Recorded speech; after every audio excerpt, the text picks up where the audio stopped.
Olá pessoal, estamos chegando quase ao final do nosso trimestre de estudos. Percorremos vários temas ao longo desse trimestre, principalmente observando a natureza, a essência desse grande conflito cósmico entre Deus e seu inimigo Satanás. Particularmente a lição dessa semana nos convida a refletir sobre uma pergunta. Você já fez alguma coisa por alguém no limite máximo daquilo que você podia ter feito e ainda assim essa pessoa não reconheceu? Venha com a gente essa semana e vamos estudar essa pergunta. O que mais eu poderia ter feito? Até lá.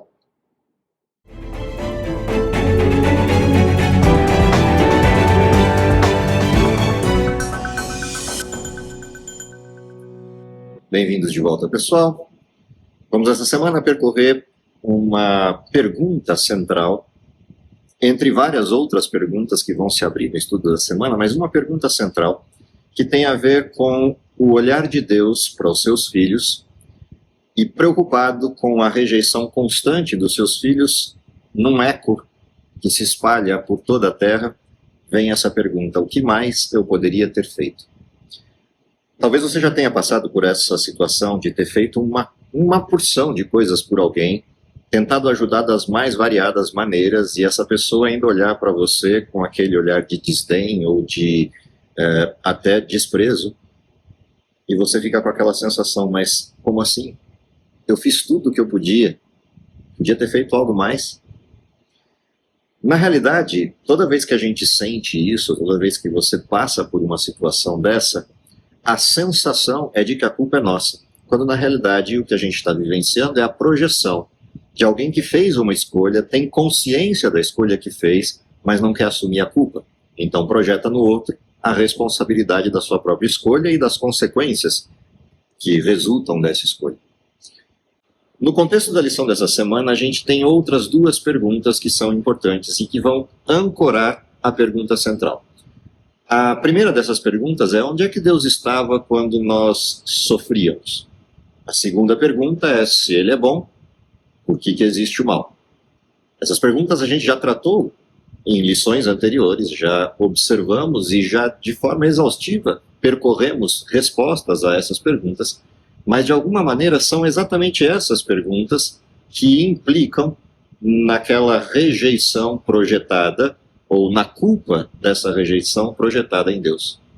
Em outras palavras, quando a gente começa a sofrer as consequências das nossas escolhas, a gente precisa encontrar um culpado, ou então desistir dessas escolhas e mudar de vida, mudar de direção. Quando a gente pensa no testemunho dado por Cristo em todas as suas ações e em todas as escolhas que fez na sua disposição de salvar, versus o testemunho de Satanás, essa pergunta, o que mais eu poderia ter feito, cria um sentido diferente. Um sentido que de alguma forma nos faz perceber as intenções de Satanás por trás das suas ações. A lição nos convida, se você olhar o texto principal, o texto de abertura, há uma pergunta que aparece e uma resposta que aparece a essa pergunta. A pergunta ela é feita como uma pergunta retórica num tribunal. A resposta, em certa medida, é uma resposta silenciosa e, em outra medida, uma resposta que fala tão alto que até Pilatos parecia ter ficado surdo com a resposta. Acompanha comigo o verso, está lá no capítulo 18, verso 37 de João, e diz assim: Pilatos perguntou: então você é o rei? Jesus respondeu: o Senhor está dizendo que eu sou o rei. Eu para isso nasci, para isso vim ao mundo, a fim de dar testemunho da verdade. Todo aquele que é da verdade, ouve a minha voz. Esse texto está ancorado numa outra pergunta de Pilatos, que é a pergunta: o que é a verdade? Quando a gente pensa nessa pergunta, é exatamente esta questão, a verdade, que contrapõe toda a atitude, todo o comportamento, todas as ações de Satanás. Na realidade, desde o início do mundo, Satanás tem buscado 4 coisas essenciais, e a lição dessa semana aponta nessa direção. Primeiro, ele é chamado de um enganador do mundo, ou é aquele que engana todo o mundo. Segundo, ele acusa Deus e o seu povo das coisas que ele mesmo faz. Terceiro, ele calunia a todas as pessoas como forma de esconder aquilo que de fato é o caráter de cada uma delas. E por fim, ele tem uma intenção, ele usurpa as coisas de Deus, ele usurpa a verdade de Deus, ele usurpa a palavra de Deus e ele quer usurpar o reino de Deus. Ou seja, quando a gente pensa nas atitudes de Satanás, quando a gente pensa no comportamento dele, na direção e execução do conflito, o que a gente percebe é que há um ataque frontal a essa questão principal, a verdade. Quando Jesus responde a essa questão, em muitas das suas falas, uma delas é icônica. Ele diz: eu sou o caminho, eu sou a verdade, eu sou a vida. Ou seja, Jesus é ao mesmo tempo o conceito final, o estabelecimento pleno da verdade. Ele é o processo, o caminho que me permite chegar a essa verdade. E ele é também o resultado desta mesma verdade, a vida. Satanás sabe disso. E é exatamente porque sabe disso que, de alguma forma, ele precisa esconder isso. Ele precisa fazer com que as pessoas desviem o seu olhar da verdade e passem a olhar outras, entre aspas, verdades. As verdades que Satanás criou, que na realidade são mentiras. E é nesse contexto de verdade e mentira que a pergunta de Jesus aparece. A pergunta da lição aparece. Embora Jesus não expresse essa pergunta no sentido direto, no formato de pergunta feita àqueles que são seus interlocutores, ele expressa isso a partir de uma referência, de uma parábola, de uma história. Uma história inventada, uma história construída, arquitetada, para que as pessoas compreendessem a diferença entre a verdade e o erro. E a gente vai ver essa história ao longo do estudo da semana. Uma outra questão interessante nessa pergunta, o que é a verdade, aparece como referência daquilo que Jesus apresenta como sendo sua missão. Eu vim ao mundo a fim de dar testemunho da verdade. É o que o texto de João 18 nos apresenta como referência. O que é o testemunho da verdade? O que significa Jesus vir ao mundo dar testemunho da verdade e por que isso seria necessário? Se você prestou atenção na semana passada, a gente observou o conflito cósmico a partir de um modelo inicial aqui neste mundo. Embora o conflito tenha origem no céu, é neste mundo, no nosso mundo, que esse conflito se materializa. Afinal de contas, é a primeira vez que alguém fora do circuito de Lúcifer e seus anjos reconhece a autoridade de Lúcifer e lhe entrega alguma coisa enquanto devoção. A tentação de Eva, a escolha de Adão, o pecado entrando no mundo, ilustra a dimensão total deste conflito e as intenções de Satanás por trás de todo o seu modelo teórico. Em outras palavras, quando Jesus diz eu vim dar testemunho da verdade, é para isso que eu vim ao mundo. É porque o mundo se encheu de uma mentira tamanha que não sobra espaço para a verdade. Se Jesus não tivesse entrado em cena a partir do pecado de Adão, os dois teriam morrido. É porque Jesus entra em cena e lhes dá a opção de escolherem de novo, que a verdade se torna significativa. E se torna significativa porque Jesus traz uma opção, e essa opção é a verdade frente à mentira. Dentro do percurso de estudos dessa semana, a gente vai ser chamado a atenção a olhar para alguns aspectos interessantes desse conflito. Um deles é o fato de que Jesus já venceu o conflito. O inimigo já foi derrotado. A pergunta é quando? Quando Satanás foi derrotado? Você vai encontrar na Bíblia pelo menos 4 situações diferentes para essa derrota. A primeira delas está no Éden. E essa é uma derrota interessante que estava na lição da semana passada. Quando Jesus chega ao Éden e começa aquela brincadeira de esconde-esconde com Adão e Eva, na realidade, Jesus sai perguntando onde eles estão e eles estão escondidos. Quando ele os encontra, porque não há mais como se esconder de Deus, e iniciam-se perguntas, primeiro a Adão, depois a Eva. Quando a gente olha para essas perguntas e percebe a natureza delas, há algo sendo construído ali. Satanás tinha uma expectativa, a expectativa de que a resposta de Deus à atitude de Adão e Eva fosse morte. E ele diria ao universo inteiro, Deus é o tirano que eu pintei, Deus é o tirano que eu disse que era. Por sua vez, se ele fosse frustrado no seu intento e Deus não matasse Adão e Eva, Satanás sairia e diria ao mundo inteiro, eu não disse que Deus era leviano, Eu não disse que ele estava blefando, eu não disse que era mentiroso. O que Satanás não esperava é que Deus não tomaria nem uma atitude nem a outra, no sentido direto. Ele não mataria Adão e Eva, mas também não deixaria o pecado impune. Satanás não esperava que Deus chegasse ao Éden e dissesse: eles não vão morrer. E quando ele diz isso na sua forma de agir, e Satanás está pronto para acusá-lo, Deus vai lá e diz: eu morro no lugar deles. E por isso Satanás não esperava. A primeira grande vitória sobre Satanás acontece na promessa embutida numa parábola em Gênesis 3. Na metáfora de Gênesis 3,15, porém inimizade entre ti e a mulher, entre a tua descendência e o descendente dela, este te ferirá a cabeça e tu lhe ferirás o calcanhar.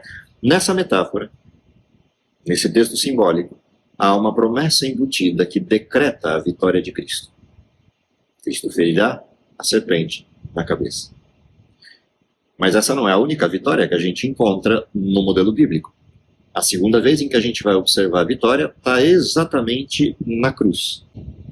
É ali na cruz que Satanás é desmascarado no seu intento.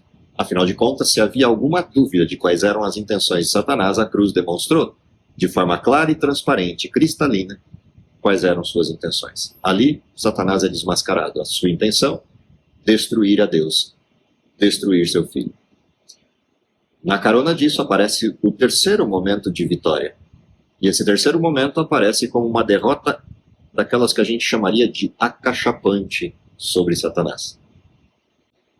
Se você prestar atenção no relato, vai observar que os fariseus, os sacerdotes, aqueles que eram os doutores da lei, se dirigem a Pilatos para suplicar dele a guarda do túmulo. E há um destacamento de soldados romanos para selar a tumba e guardar a tumba. Ou seja, ninguém poderia se aproximar daquele túmulo sem autorização do governo romano. Se você olha essa história, na descrição do Desejado de Todas as Nações e em outros textos que representam essa mesma história, escritos por Ellen White, você vai encontrar uma outra referência importante.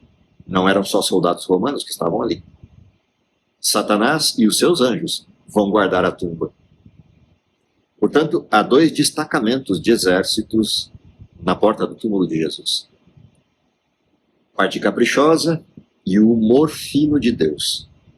Ele manda um anjo contra o destacamento inteiro de soldados e de anjos. E um único anjo põe todos eles posto em terra. A glória de Deus manifesta e imposta ao anjo Gabriel quando desce para ressuscitar Jesus, abre o túmulo e clama: teu pai te chama. A glória de um anjo foi suficiente para derrotar todos os anjos de Satanás, Satanás e todos os soldados. Jesus sai da tumba, ressurreto, e ali a gente tem a terceira grande vitória sobre Satanás. A Bíblia chama-nos a atenção nesse momento com uma pergunta: onde está a morte, a tua vitória? E uma segunda pergunta: onde estão as correntes, os aguilhões com os quais éramos presos? Porém, há uma quarta derrota de Satanás.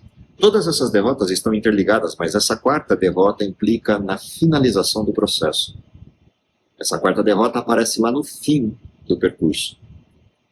Se você observar o texto de Apocalipse, a descrição que ele faz a respeito do milênio, você vai olhar que o fim desse processo implica no julgamento de Satanás, no julgamento de todos os ímpios, na ressurreição de todos os ímpios, para que esse julgamento possa ocorrer, e, por fim, na destruição plena do mal. Ou seja, a quarta e última derrota de Satanás, conectada com todas as outras três derrotas, é o encerramento do processo, em definitivo, da existência do mal. Em outras palavras, é só lá, na última das vitórias, que a gente vai poder de fato dizer: agora o mal terminou. Embora sua influência tenha terminado nas fases anteriores para aqueles que aceitam a Cristo e a sua salvação, em definitivo os efeitos do mal e tudo aquilo que ele representa só vão ser encerrados na última, na quarta destas derrotas. Mas é interessante saber que todos esses processos já estão conectados e já estão executados sob o ponto de vista de que quem os descreve Quem afirma que Satanás está derrotado é Deus. Ou seja, ainda que não tenhamos chegado a este momento da execução final do mal, a afirmação de Deus de que o mal foi derrotado é suficiente para que tenhamos certeza de que, de fato, o mal acabou. Quando a gente pensa nessa questão, quando a gente observa mais de perto esses elementos, um dos pontos de atenção do processo da salvação é aquilo que Cristo fez. Cristo diz que veio dar testemunho da verdade, mas no processo desse testemunho, há uma questão que paira, do ponto de vista do pecado, que é a acusação feita contra Deus. Cristo aparece como aquele que é o executor da justiça, não só a justiça para conosco, no sentido de nos fornecer um caminho de volta, mas a justiça no que diz respeito ao caráter de Deus. E nesse sentido, os aspectos que envolvem as ações de Satanás, o seu engano, as acusações contra Deus e seu povo, a calúnia e, por fim, a usurpação do mundo esse que havia sido entregue a Adão e Eva e que agora é usurpado por Satanás como um embrião daquilo que seria a usurpação maior, usurpar o reino de Deus. Todos esses elementos fazem parte daquilo que Cristo veio destruir. Ele veio destruir as obras do diabo, veio destruir aquilo que o diabo pratica, e ao fazê-lo ele estabelece justiça. Em outras palavras, quando Cristo destrói essas questões, Cristo se torna o justo justificador. E ele assume dois papéis aqui. O primeiro papel é demonstrar que ele é digno de fazer o que faz. Ele é legítimo para fazer o que faz. E em segundo lugar, porque ele é digno e porque ele é legítimo, ele pode justificar o pecador. Afinal de contas, ele pode ocupar o lugar do pecador. Se você se atentar a isso, é exatamente aqui que está a essência do modelo salvífico. Cristo fez por nós aquilo que seria impossível de fazermos. Essa é a graça. Essa é a maravilha da graça. Ele ocupa o nosso lugar, ele paga a nossa culpa e oferta graciosamente a possibilidade de eu escolher voltar para casa. A pergunta é, o que eu faço quando eu descubro que essa graça me foi fornecida mesmo antes de eu saber que ela existia? É quando a gente entende isso que a pergunta começa a fazer sentido. A pergunta de Deus, o que mais eu poderia ter feito? O que mais eu poderia fazer para que a humanidade compreendesse o meu amor? Quando você olha para essas questões e olha principalmente para a maneira como o Apocalipse descreve a vitória de Jesus, olha o que o capítulo 12 de Apocalipse apresenta sobre essa vitória. Os versos estão lá do 10 ao 12. Acompanha comigo a leitura. Diz assim: Eu ouvi uma grande voz no céu que dizia: Agora é chegada a salvação, a força e o reino do nosso Deus e o poder do seu Cristo. Porque já o acusador de nossos irmãos é derrubado, o qual diante de nosso Deus os acusava de dia e de noite. E eles o venceram pelo sangue do Cordeiro e pela palavra do seu testemunho, e não amaram as suas vidas até a morte. Por isso, alegrai-vos, ó céus, e vós que nele habitais. Ai dos que habitam na terra e no mar, porque o diabo desceu a vós e tem grande ira, sabendo que já tem pouco tempo. Em outras palavras, o que estamos vendo aqui, a vitória de Deus sobre Satanás tem uma implicação, um efeito colateral. A vitória de Deus no Éden produziu um efeito colateral, que é a gana de Satanás de levar os próximos, das próximas gerações ao pecado. E isso foi tão intenso que, se você olha o resultado, lá em Gênesis 6, o homem se tornou mau e mau continuamente, a ponto de Deus ter que destruir a terra com um dilúvio, para que o livre-arbítrio persistisse naqueles poucos que ainda acreditavam em Deus. Noé, parte dos seus filhos, sua família. Se você olha a sequência disso, depois do dilúvio, os ataques de Satanás continuam na mesma direção, e quando Cristo vem ao mundo, na plenitude dos tempos, a gente está bem perto de que o mal volte a se tornar contínuo, e Cristo em pessoa vem testemunhar da verdade. Se você olha a sequência dessa história, Cristo morre, Cristo ressuscita, Cristo volta ao céu. E Apocalipse 12 descreve essa cena, a ascensão de Cristo, lá nos versos 5 e 6, e dali para frente a descrição do que está acontecendo no céu, no sentido de encerrou a possibilidade de Satanás poder entrar e acusar os filhos de Deus da forma como fazia assintosamente no modelo de Jó, por exemplo. E o que a gente percebe ali? Essa mudança de que Satanás agora foi vencido pelo sangue do Cordeiro, porque os filhos de Deus venceram escolhendo o sangue do Cordeiro e a graça maravilhosa de Deus como resposta a isso que Satanás fazia. O que ocorre?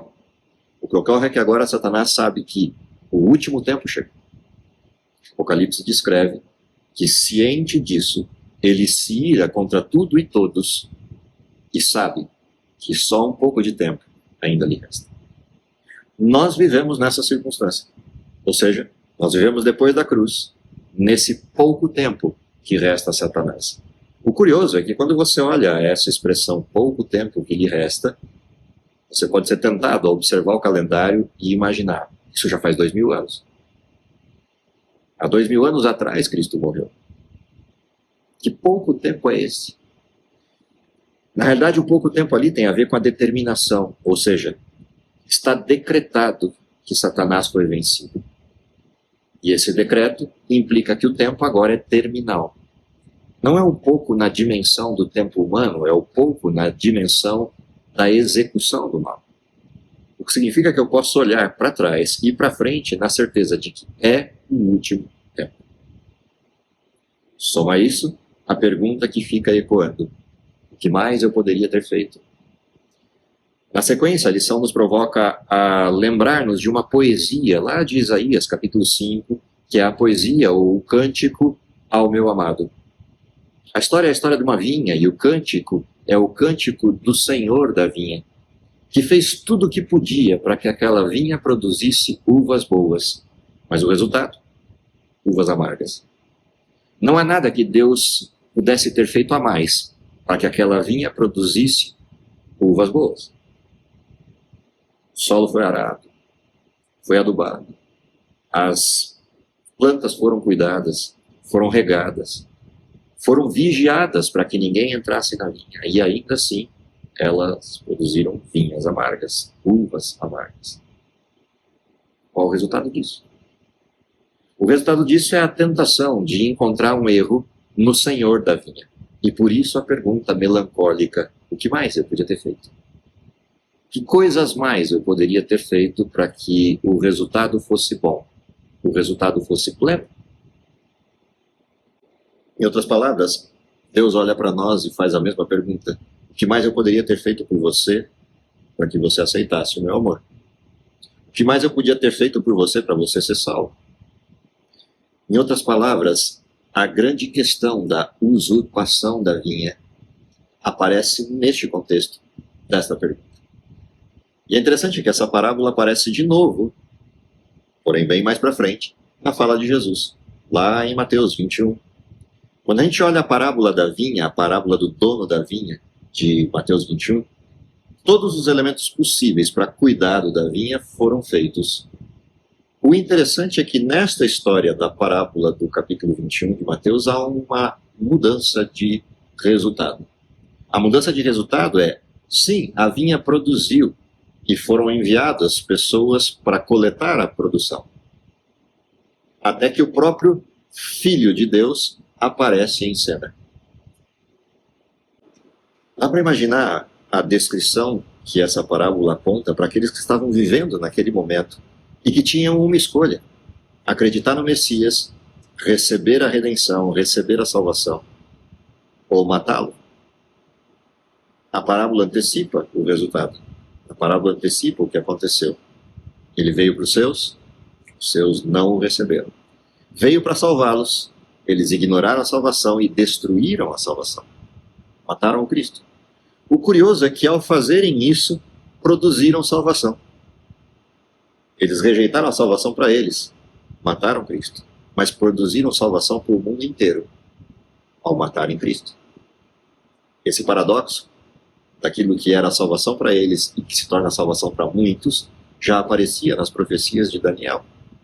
Aparece na descrição que João faz de Cristo: veio para os seus e não receberam.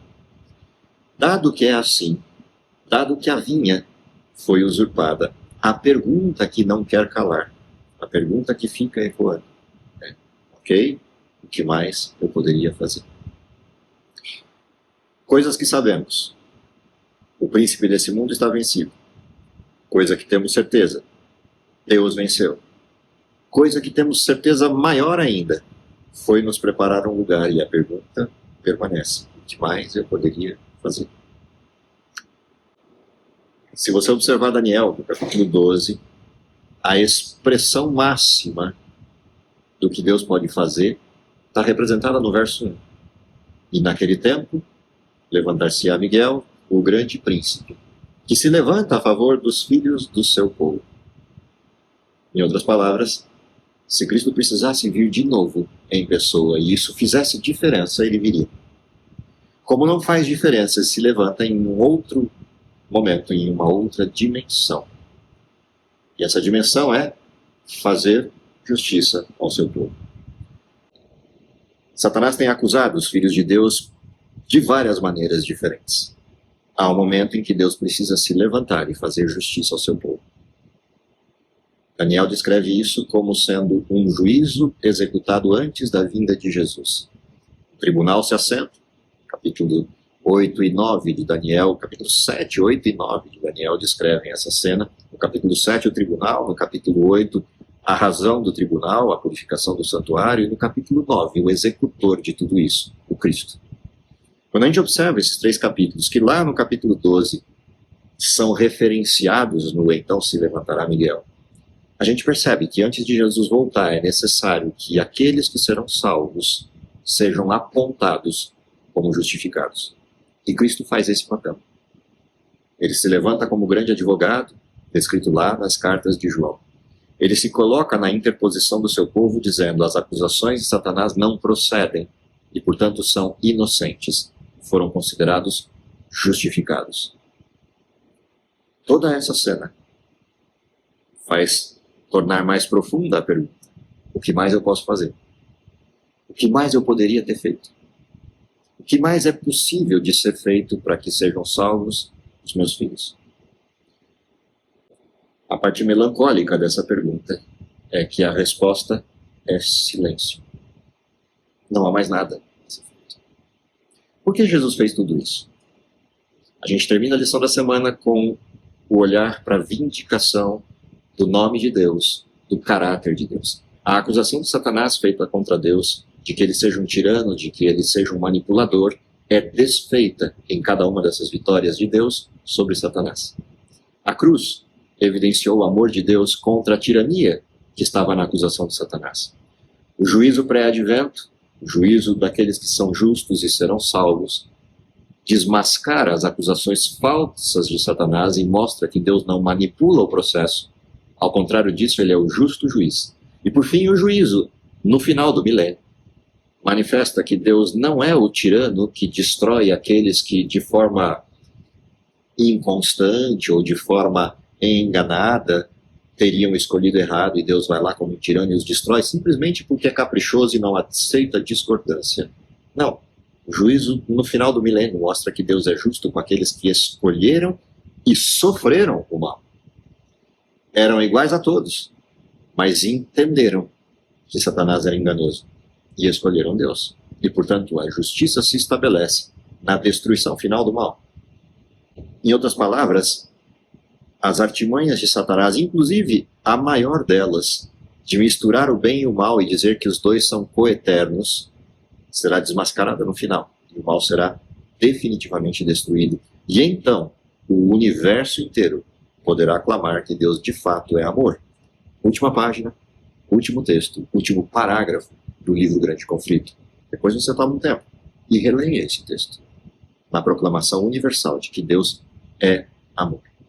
Eu terminaria a lição dessa semana com um texto que está lá no finalzinho do processo, no finalzinho da lição, lá na sexta-feira. Acompanha comigo essa referência. Diz assim: tudo quanto nos tem confundido sobre as providências de Deus será esclarecido no mundo futuro. As coisas difíceis de serem compreendidas terão explicação. Os mistérios da graça vão ser todos desvendados. naquilo que em nossa mente finita só via confusão e promessas desfeitas, veremos a mais perfeita e bela harmonia. Saberemos que o amor infinito dispôs as experiências que nos pareciam as mais difíceis. Ao reconhecermos o terno cuidado daquele que faz todas as coisas contribuírem para o nosso bem, nós nos alegraremos com júbilo inexprimível e repleto de glória. Se isso não é suficiente para que a gente diga sim, eu sinto dizer que nada mais seria. A pergunta, o que mais eu poderia ter feito? A pergunta melancólica de um Deus de amor é a maior prova de que Ele é mais do que paciente, mais do que bondoso e tem esperado os seus filhos. Nas palavras de Pedro, Ele não retarda a sua promessa, apenas é misericordioso, não querendo que ninguém se perca antes que todos cheguem ao arrependimento. Infelizmente, uma hora essa história precisa terminar. Uma hora Deus precisará dizer: basta, fiz tudo o que eu podia, agora é hora de salvar aqueles que escolheram. O que eu espero é que você e eu estejamos do lado certo dessa história e desfrutemos da alegria de poder olhar para trás e entender porque Ele fez tudo, nós estamos aqui com Ele e estaremos com Ele para sempre. Vamos orar? Querido Pai que está nos céus, te agradecemos porque temos a certeza de que fizeste todas as coisas que eram possíveis para que a nossa salvação acontecesse. Te agradecemos porque, apesar das inconstâncias do coração humano, temos aceitado o teu amor. Dá, Senhor, que na presença do Espírito possamos ter a força necessária para mantermos essa decisão e, no fim, estarmos de pé aguardando aquele que é o motivo, a razão plena da nossa esperança. Dá-nos poder para isso e, principalmente, dá-nos a possibilidade de anunciar a outras pessoas a alegria de aceitá-lo. É o que lhe pedimos por Jesus.